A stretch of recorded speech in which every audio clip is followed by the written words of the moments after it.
And welcome back to another episode of Cinemacast right here on YouTube and on Rumble. If you guys have yet to do so, if you guys enjoy our content on these channels, please hit that like, subscribe, and follow button down below. Yes, we are inching closer and closer to October, the Halloween season. And usually Halloween season means a lot of great horror movies, a lot of good scares are coming up. And today is no exception, guys.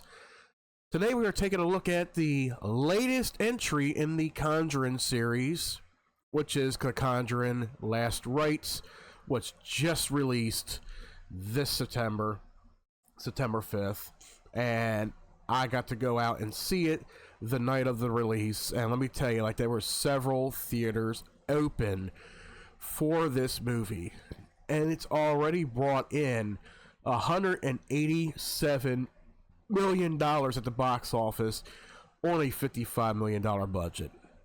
And of course, this movie received mixed reviews from critics. And of course, critics, I never go by what critics say, even though I read off what they post.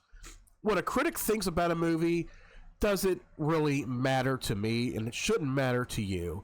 If you hear a critic say that this movie is a piece of garbage, don't go see it, then you know the movie's got to be good. I always tell people, go check it out for yourselves. Go check out the movie for yourselves, because you don't know what you're missing. And you could be missing a golden nugget right there, you know? Or if you go and see it, you're like, okay, it was a fucking turd. It was a fucking turd in a punch bowl. But let's look at the Conjuring films themselves. And there's a bunch of them that have come out within the last, I want to say, almost 15 years, starting in 2013 with The Conjuring. And there's a lot of movies. Like, if I count them, okay, let's see, 1 2 3 4 5 7 9, let's see, what was this one? This was a related film. So 2 4 6 8 9, there's at least 10 or 11 movies under the Conjuring name. So you got The Conjuring, which came out in 2013, and that was one of the first investigations that they did, I believe. And then you had Annabelle with a spin-off, and of course everybody knows that the Annabelle doll is a normal, ordinary Raggedy Ann doll that the Warrens kept in their museum and told people, do not touch the case, don't look at it, don't mock it, anything like that. It's a cursed object. But of course they got this creepy looking fucking doll, you know, to be in the movie, and they gave it like a big backstory and all, and it turned into something different. So I'm like, you know, even though it's based on an actual object, actual events, a lot of the stuff that happens in a couple of those Annabelle movies don't necessarily mean it's real or true, you know?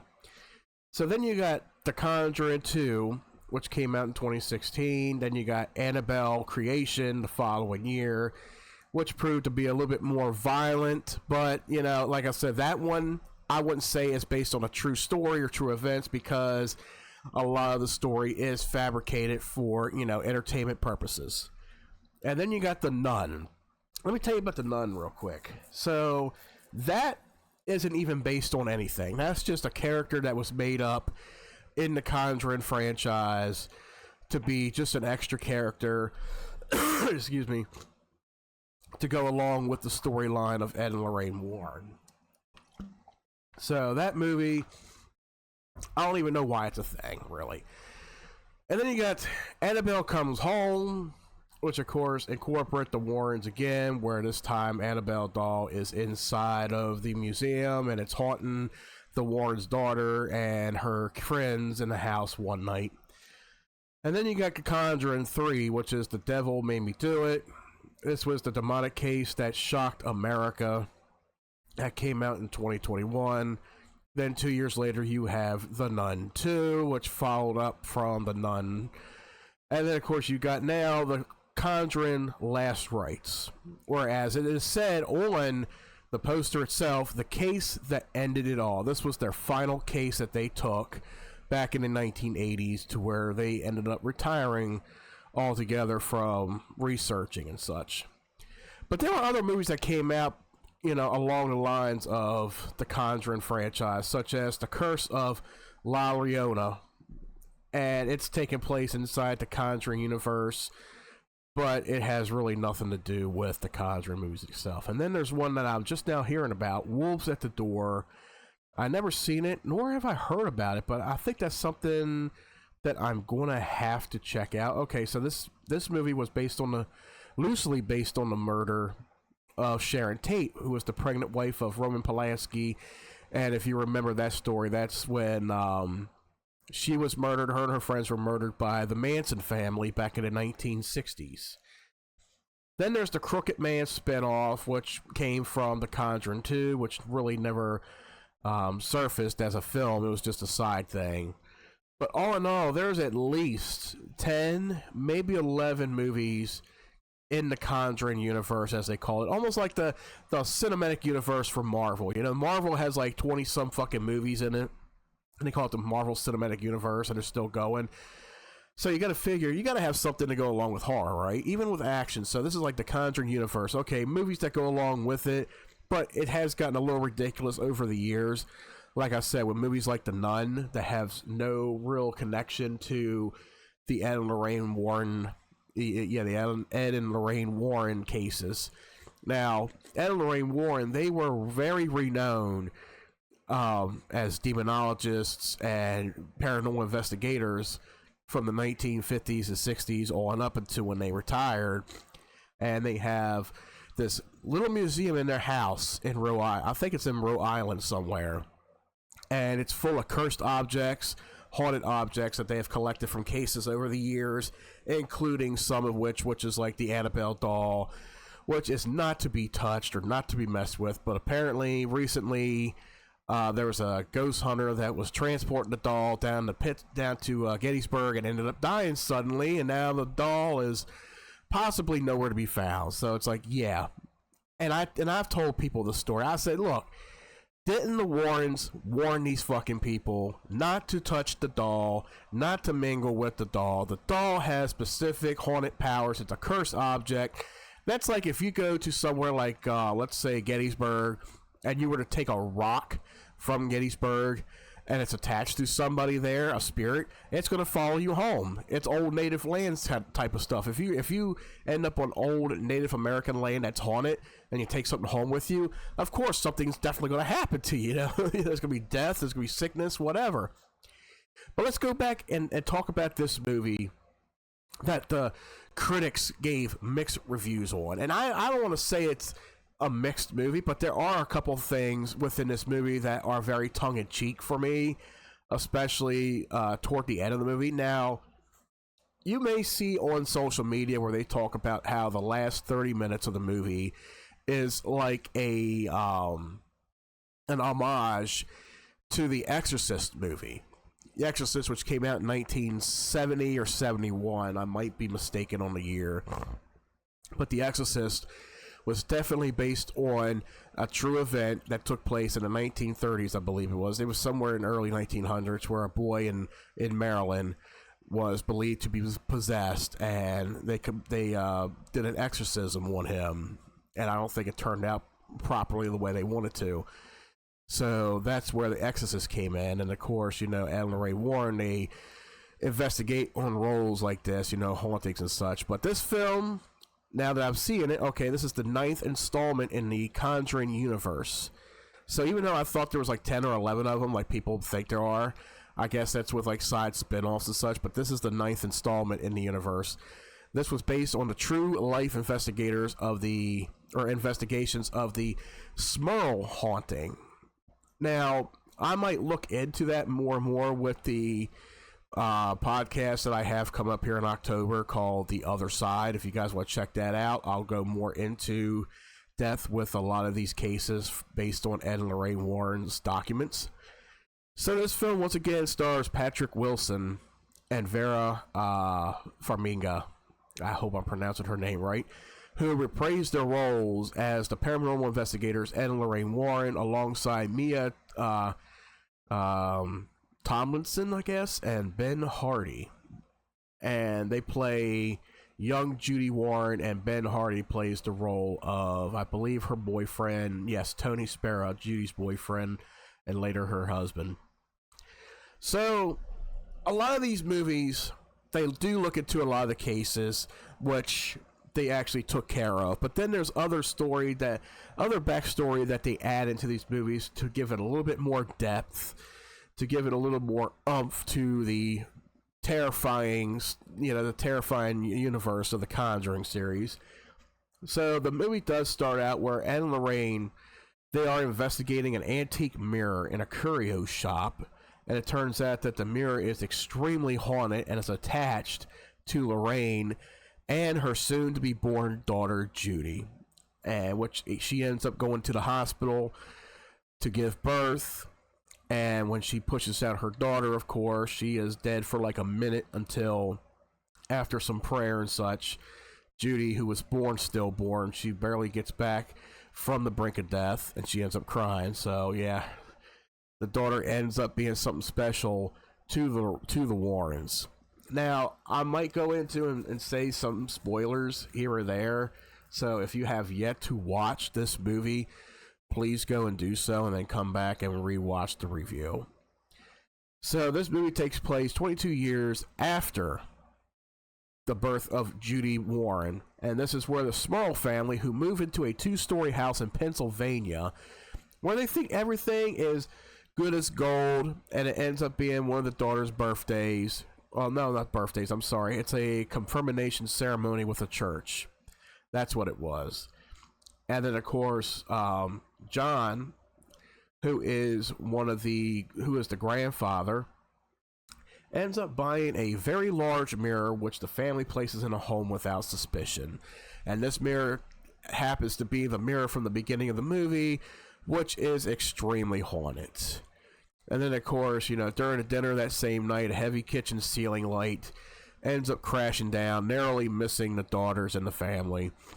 And then, of course, Janet and her daughters, who is the mother, they begin hearing disembodied voices, seeing shadowy entities moving around from the rooms, and experiencing a series of paranormal events. And of course, when something like this does happen, and you try to get others in there to believe that something is going on, of course, others are going to look at you like you're crazy until they start to believe that something is happening, especially when it ends up turning on them. So it's almost like this spirit or set of spirits is pretty violent, or a little bit more violent in a sense. And also at the same time, you have this pastor who is trying to convince the Warrens to come out and investigate this whole paranormal entity. But the Warrens tell him that they have retired from it. They are no longer dealing with this at all. But then what ends up happening is the pastor ends up going back, trying to look up details into performing an exorcism on the house, but ends up hanging himself before he gets to I think it's one of the higher arcs in the church. Ends up hanging himself and just dies off. But then, as the Warrens are not about to investigate, their daughter Judy ends up disappearing. She ends up leaving, hearing about what's going on in Pennsylvania, so she ends up leaving, and the Warrens end up following her down to Pennsylvania, to where they actually do settle in with the family, get to know what's going on with the family and all, and learn about what these demonic presences are and how to fight them. And it turns out there's a set of 3 spirits that resided in this home, terrifying this family, but there's something else there that is possessing them to do so, and it is calling to the Warrens to come there as a final confrontation, which is the mirror and something demonic about the mirror. So they do find the mirror in the attic of this house, and then it ends up being one big paranormal battle between the family and Lorraine Warren, Judy Warren, who ends up possessed at one point, and of course this mirror. And that seems to be the turning point for this movie, which is the mirror itself. I was waiting for some kind of demonic presence to come out of the mirror, but it's just the mirror itself. It's a very cursed object. This is something that they have to exorcise the demon out of it. And that's where the last 5-10 minutes of the movie take place, especially a mirror that levitates in midair and decides to spin around, causing all kind of chaotic moments. for the Warrens as the family is outside in the street waiting impatiently, hoping everybody is okay. So yeah, this is it's already taken a turn for like people are like, what the hell is going on? Because you do start seeing visions of the Annabelle doll that's starting to haunt Judy Warren. Of course, it's something that she's been scared of ever since she was little. Then you got the mirror talking to him, and she ends up possessed and all. So after they exorcise this mirror down to where it need to be, cleansing the house of spirits, Ed and Lorraine, and including Tony, take the mirror back to the occult museum and place it inside the museum, never to be touched, never to be seen again. And at this point, this is when Ed Warren becomes more trustworthy of Tony, who wants to marry their daughter Judy. And he welcomes him to the family and says, here's the keys to the museum, basically, so that he can reside there and take care and look over after the museum and all that such. And of course, the movie does have a happy ending, you know, where Judy and Tony, they end up marrying each other, and then a lot of the they start having a lot of memories passing back for Ed and Lorraine and such. And then you got the final scene. This is where Judy is walking alongside down the aisle with Ed Warren, and she is wed to her fiance, Tony. Among the guests are familiar faces from the Warrens' past cases, including Carolyn Perrin, Janet Hodgen, and David Glatzel. On the eve of the wedding, Ed and Lorraine share a final dance reminiscing that it is their trust and faith that fortified them in the past 30 years against evil. So yeah, this movie, some people may say it's got a very ridiculous premise going on with it, because there's a lot going on. You have the actual haunting that takes place within this house, and the Warrens do come and they investigate it and they take care of it for the family. But of course, like I said, they got to add that little extra side story in there to make it a little bit more terrifying, a little bit more on the edge of your seat kind of thrill. But it just adds a little bit more ridiculousness to it. I think the way the movie ended, it kind of ended on a sour note in a sense with the action and the scares, where it's like they were trying to pretty much rush the movie, trying to finish it up the best they can and make this the last Conjuring movie that they will ever make, because, hey, this is the case that ended it all, the last case of the Warrens. And they ended it on a very, like I said, a very sour note with the mirror, the whole premise dealing with this mirror, even though the mirror probably didn't have anything to do with the actual haunting of this family's home. But like I said, I will do a podcast in the future in October for the other side, talking about the Ed and Lorraine Warren cases. You guys can chime in on that. So, let's look at the release of this film, which of course did come out September 5th. And the critical response to the movie on Rotten Tomatoes, of course, gave it a 56% of 142 critics' reviews are positive. Metacritic, which weighed an average the movie 54 out of 100, giving it mixed to on average reviews. Audience poll by CinemaScore gave the film an average B on an A+ to F rating.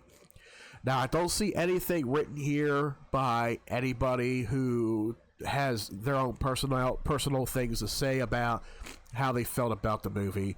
But let's just say the film's opening day in the Philippines marked the second largest or second highest in 2025, including the highest for a horror film, surpassing Final Destination Bloodlines, which is another movie I did a review on. You guys can check it out here somewhere in the playlist.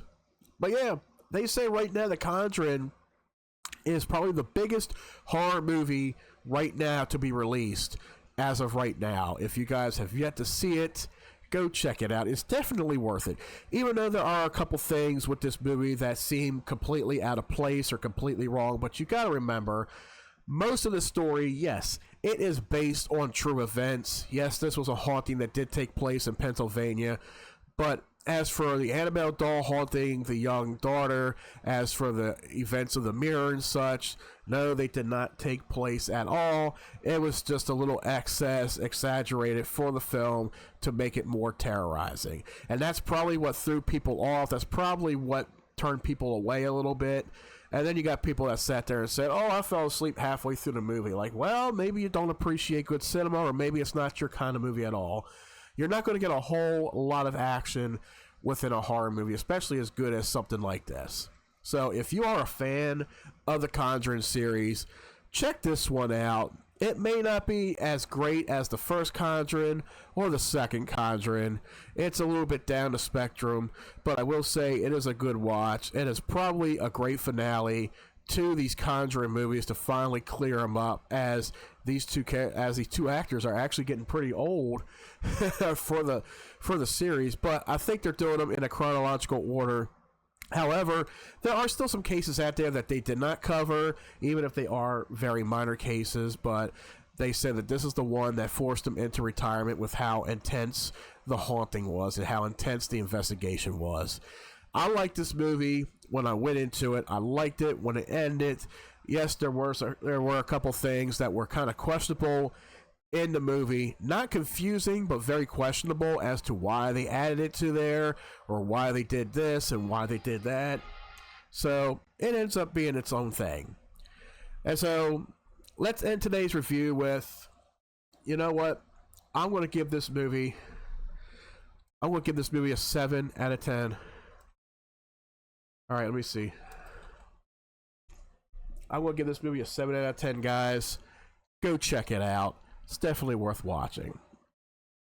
And that does it for today's episode of Cinemacast, guys. Thank you guys so much for watching. And until next time, guys, see you right back here in the cinema.